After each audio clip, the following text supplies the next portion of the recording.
So, I want you to imagine a scenario for a second. Okay. Picture yourself sitting in a small windowless room. Sounds claustrophobic already. Right. You hear the heavy metal door click shut, and you realize it's locked from the inside. Not a great feeling. No. And sitting directly across from you is another person. And they're smiling warmly, they're chatting pleasantly with you, maybe asking about your day. It's just a normal conversation. Exactly. Yeah. But then you actually look into their eyes, and the illusion just shatters. There is absolutely nothing there. Just emptiness. Completely dead. Yeah. You're looking at a predator who is simply waiting to swallow you whole. It's a genuinely chilling scenario to place yourself in. I mean, your survival instinct just kicks in hearing it. It does. And this person sitting across from you, they don't believe in good, they don't believe in evil, they don't believe in God or morality. To them, they're just children's stories. Yeah, silly stories meant to keep the weak in line. And most terrifyingly, they're the kind of person who could violently take a human life, go home, make a sandwich, and sleep perfectly soundly. Just like you or I would after a long day at the office. Exactly. Which brings us to the mission of today's deep dive. We are exploring the absolute darkest corners of the human mind. We really are. And we're leaning heavily into the insights from Christopher Berry-Dee's incredibly intense book, Talking with Psychopaths and Savages. Specifically, we're drawing from the audiobook summary. It's a fascinating source. It is. And I want to set the stakes right up front for you listening. Our goal today isn't to sit around a campfire and tell spooky true crime stories. No, not at all. We are unpacking the psychology of these predators to understand the mechanics of how they operate. We're doing this so that you can map out their behaviors and learn how to protect yourself. And that mapping is vital. I mean, Christopher Berry-Dee is uniquely qualified to act as our guide here. He really is. He didn't just study these individuals from the clinical safety of some university library, reading secondary reports. Right, he actually went there. He physically went into the prisons. He sat face to face in those locked rooms with some of the world's most ruthless, remorseless killers. Just looking right into those dead eyes. Exactly. He engineered the kinds of psychological conversations that absolutely no one else had the courage or even the strategy to attempt. Well, to even begin to understand what he found, we really have to shatter a massive, dangerous myth. The Hollywood villain myth. Yes. When we hear the word psychopath, pop culture has trained us to picture this drooling, unhinged villain. Someone who looks obviously dangerous, lurking in an alleyway. Which is almost never the case. Right. Berry-Dee points out that the reality is so much more insidious. Real psychopaths wear what he calls a mask of sanity. They hide right in plain sight. Exactly. Take the example from the source of a charming new colleague at your office. Oh, yeah, the office psychopath. They're magnetic. They remember your dog's name. They listen to your problems. They offer to help you out with a big project. And very quickly, they become your most trusted friend. Until they aren't. Right. A few weeks later, you realize they've taken all your personal secrets, your insecurities, your hard work, and used them to get a promotion while completely throwing you under the bus. And the craziest part is the confrontation. Yes. When you finally confront them about this massive betrayal, they don't even get defensive. They just look at you with this totally blank, uncomprehending stare. As if nothing happened at all. Exactly. Well, the underlying mechanism at play there is what we call a profound empathy deficit. An empathy deficit. Yeah, that is the biological and cognitive dividing line between a normal human brain and a psychopathic one. Okay, break that down for us. So if you or I see someone crying or in physical pain, our brain's emotional center, specifically the amygdala, it lights up. We feel bad for them. Right, we instinctively feel a pang of sympathy. But a psychopath's amygdala, it's practically asleep. They feel absolutely nothing. So they're just acting. Basically, they don't experience those emotions naturally. Instead, they observe how normal people react to grief or joy or pain, and they meticulously mimic those reactions. But hold on, if it's just a performance, wouldn't the mask slip eventually?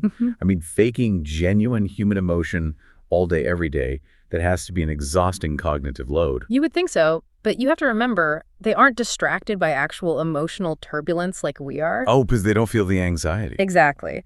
While you are busy feeling anxiety or guilt or empathy, their brain is entirely focused on the mechanics of manipulation. Wow. It's a purely calculated performance. And that ability to perform without the burden of a conscience is what makes them the ultimate predator. They just don't see us as people. They don't. They view the people around them not as human beings with rich in our lives, but as inanimate objects. We're all just chess pieces on their board. Existing solely to be moved, used, and discarded when we no longer serve a purpose. Precise. And that mimicking behavior doesn't just stop at observing us, though. They actively weaponize what they observe. Yes, they do. You'd think a psychopath's greatest weapon would be a knife or a gun. But the source points out it's actually their tongue. Words are their primary weapon. They use words as precision instruments to weave these incredibly complex webs of lies. They study you specifically to find your deepest insecurities and then use them against you. The gaslighting. Exactly. Think about the classic terrifying example of a seemingly perfect, incredibly attractive romantic partner. It always starts so well. The love bombing. Yeah. He treats this girl like an absolute queen. But slowly, methodically, the drip of poison starts. The isolation phase. He tells her that her best friends don't actually care about her. He subtly criticizes her clothes, her career choices, her family. Until she's completely cut off from her support system. Right. And eventually, she actually believes that everything going wrong in her life is entirely her own fault. What you're describing there is systemic gaslighting. It's a literal form of psychological warfare. It's not just a bad relationship. No, they're actively dismantling the victim's grip on reality. By the time the victim realizes something is fundamentally wrong, their self-confidence has been completely eradicated. And that gives the psychopath control. Ultimate control, which is the specific neurological high they are constantly chasing. And this ties directly back to the physical structure of their brain. The brain structure again. Yeah. The prefrontal cortex, that's the area responsible for understanding the consequences of our actions and feeling remorse, it's structurally different in the psychopath. It's understimulated. To highlight just how cold that blank slate of remorse gets, Berry-Dee brings up Kenneth Allen McDuff. Oh, a notoriously brutal serial killer. Very brutal. When Berry-Dee interviewed him and asked for the granular details of his murders, McDuff recited the horrific things he did to these innocent people without a single ounce of shame. Nothing. No hesitation, no sorrow, no nervous pacings. Berry-Dee noted it sounded exactly like a bored person reading a mundane grocery list. Just milk, eggs, bread, murder. It's completely unfathomable to a normal, functioning brain. Unfathomable, yet entirely real. And this clinical detachment brings us to a crucial distinction we really need to make regarding the threat landscape. Right, the terminology. I always hear people use the words savage and psychopath as if they mean the exact same thing.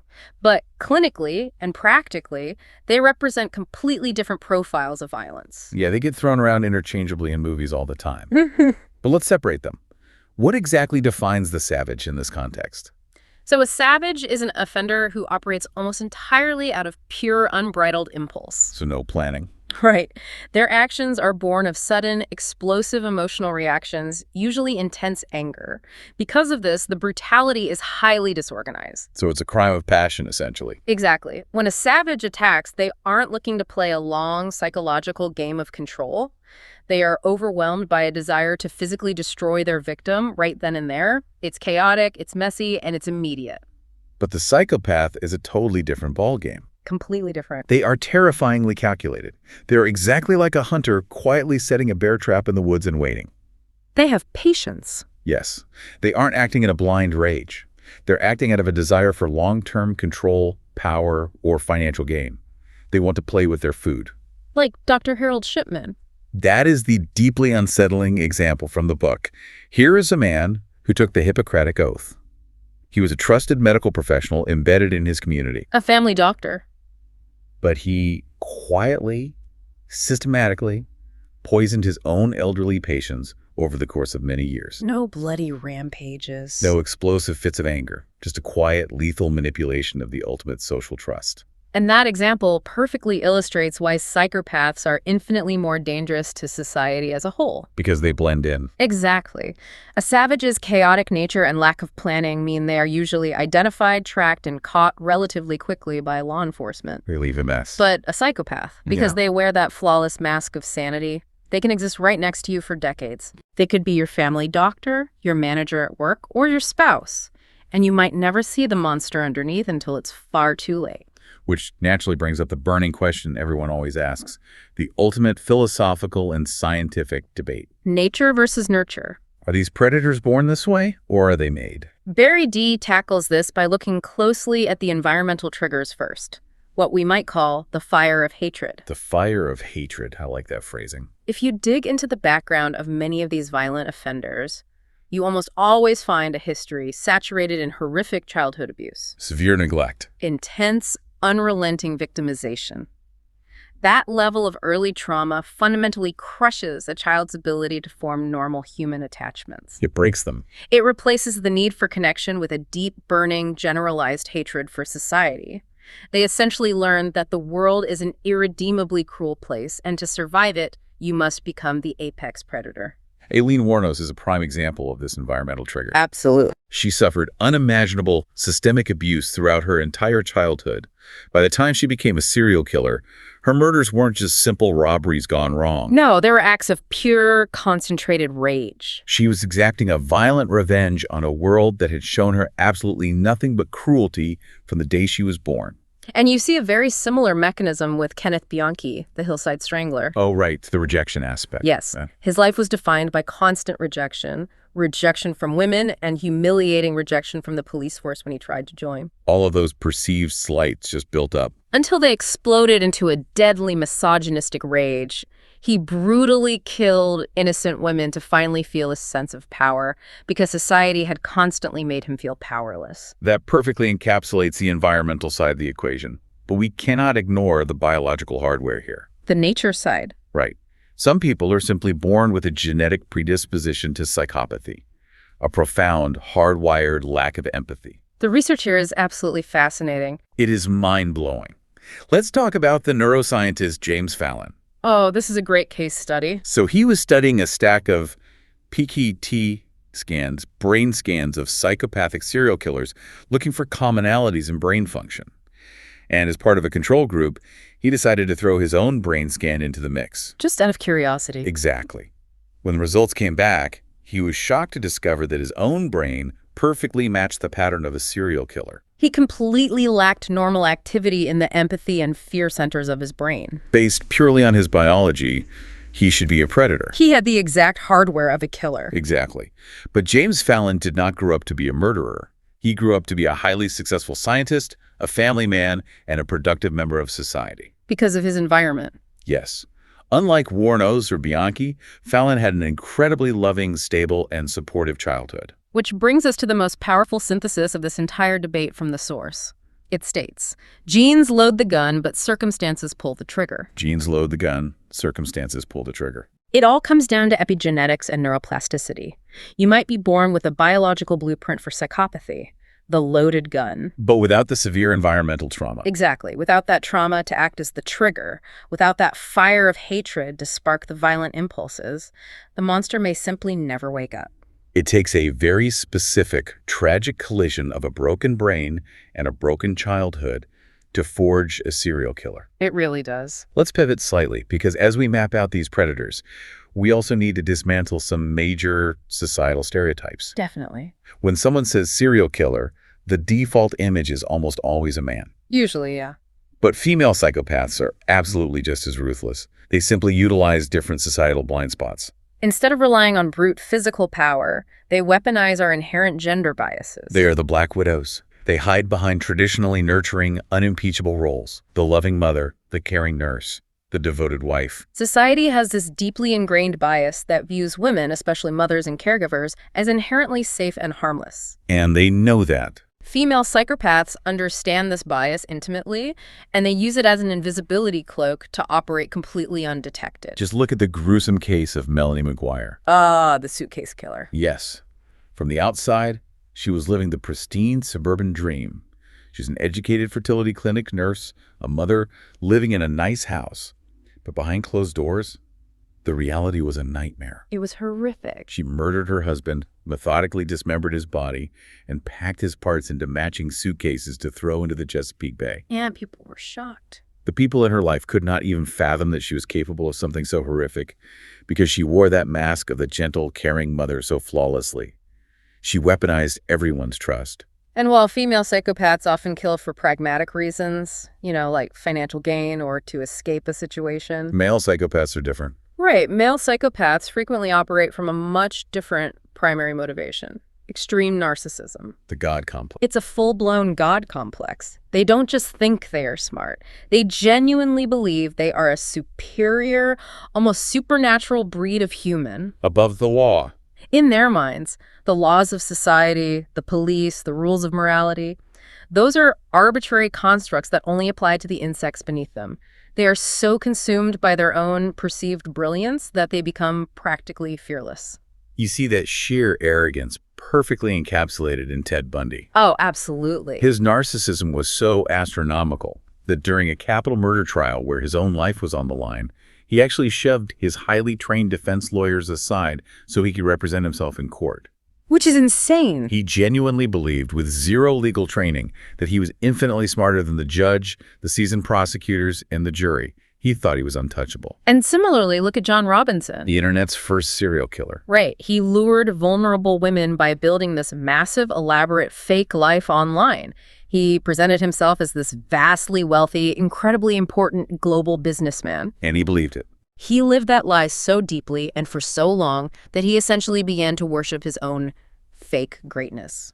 This extreme narcissism raises a fundamental question about the actual mechanics of their crimes, though. Yeah. Why go through all of this? The motivation. It's not just about the end result of death. For the psychopath, the entire process is the point.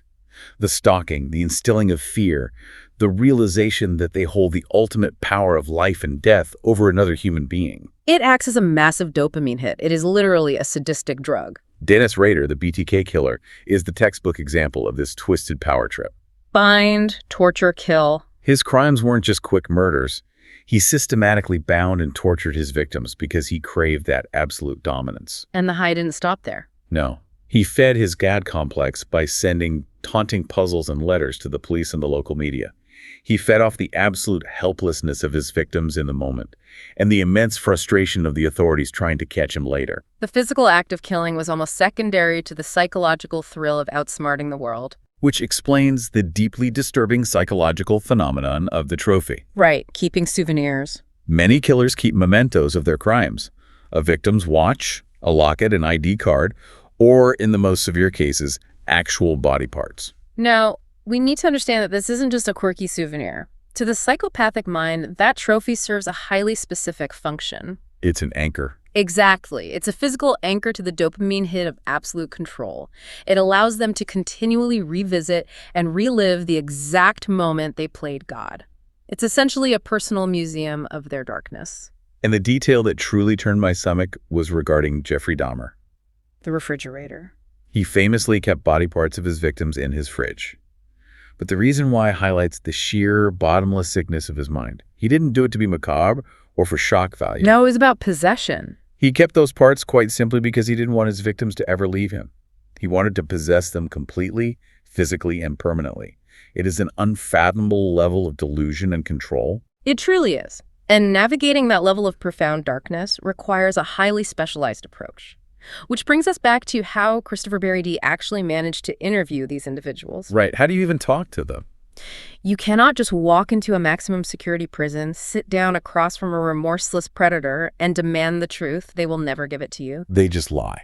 If you challenge them, they will shut down or just lie right to your face.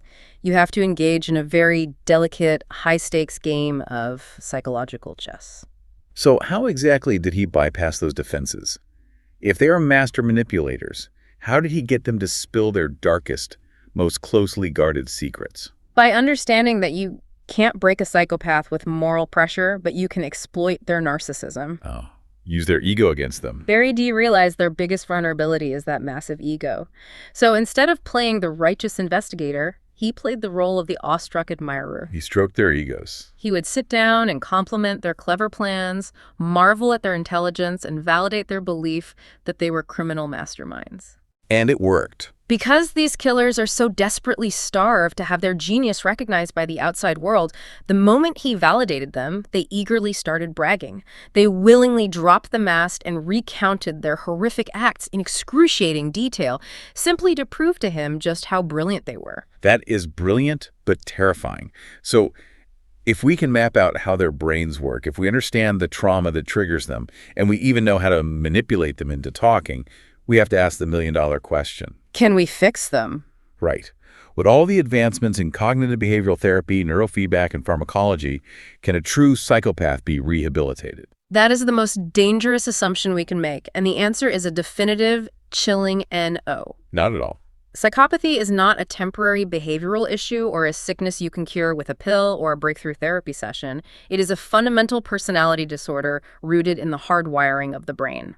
You cannot fundamentally change their core nature. Wow. In fact, introducing a psychopath to modern therapy often makes them significantly more dangerous. Wait, why would therapy make them worse? Because therapies like cognitive behavioral therapy rely on the patient actually wanting to change and having a baseline of empathy to build upon.